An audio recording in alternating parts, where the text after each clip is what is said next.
Tässä on mun digitaalinen kasvisolumalli, jonka tein netissä. Mallissa näkyvät kasvisolun tärkeimmät osat ja niiden tehtävät. Lopuksi näytän myös, miten solun mitoosi eli jakautuminen tapahtuu.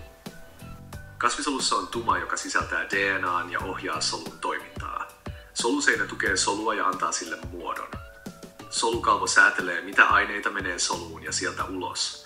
Vakuoli varastoi vettä ja ravinteita sekä pitää solun jännittyneenä. Viherhiukkanen eli kloroplasti on yhteyttämisen paikka, jossa valoenergian avulla tuotetaan glukoosia ja happea. Mitokondrio tuottaa energiaa soluhengityksessä. Golgin laite muokkaa ja lajittelee proteiineja. Ribosomit rakentavat proteiineja ja solulimakalvosto kuljettaa aineita. Lopuksi solun tukiranka pitää solun rakenteen kunnossa ja auttaa aineiden liikkumisessa. Nyt näytän, miten mitoosi eli solun jakautuminen tapahtuu. Ensin profaasissa kromosomit tiivistyvät ja tumakotelo hajoaa. Sitten metafaasissa kromosomit asettuvat solun keskelle. Anafaasissa kromosomit siirtyvät solun vastakkaisille puolille. Telofaasissa muodostuu uudet tumakalvot.